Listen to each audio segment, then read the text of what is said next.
Hey there, it's Sheryl, mental toughness coach, published author, speaker, and mother to a couple of amazing kids who happen to be high school and college student athletes.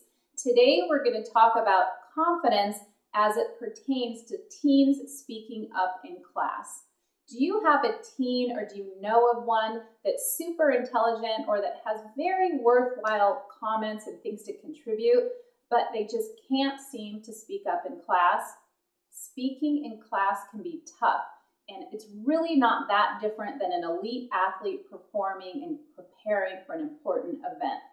Consider that adults struggle sometimes with speaking in small groups, so it's normal and completely understandable that teens would be nervous and clam up. But speaking in small groups is a life skill that teens need to get comfortable with sooner rather than later.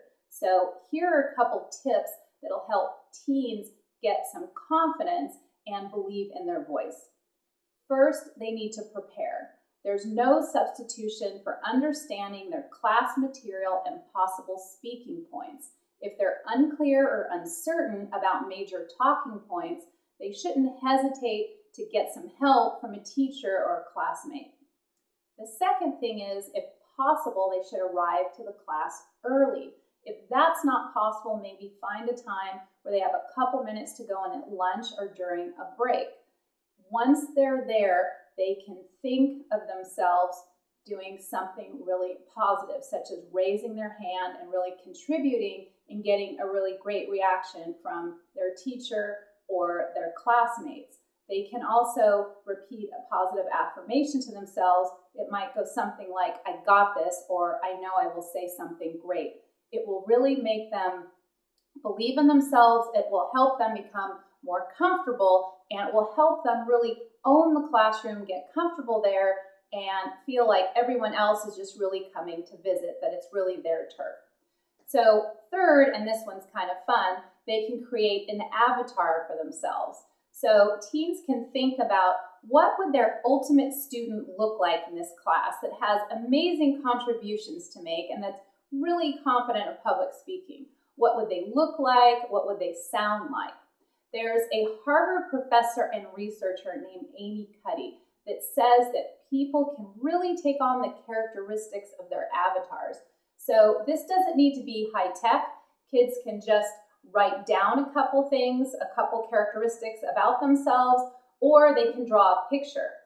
Keep in mind, though, that these avatars need to be somewhat tall. There's a couple Stanford researchers named Nick Yee and Jeremy Bailenson, and they came up with something called the Proteus Effect.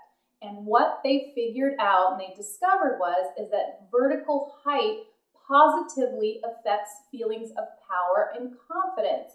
So keep in mind, it doesn't matter the height of the kids. They can be on the smaller side, they can already be incredibly tall, but their avatar needs to be on the taller side. So they also, once they do this, they need to look at this avatar daily so they start to really feel like it and believe it, and especially have a look at it before they go into this class where they need to participate. If teens can learn to be confident when speaking in class, they're well on their way to helping themselves and helping others learn and grow. If, like anything else, this takes practice. So having a class discussion at home is a great place to start. Thanks so much for watching. If you found this content useful, I encourage you to share on Facebook or pass along to a friend. I look forward to seeing you next time.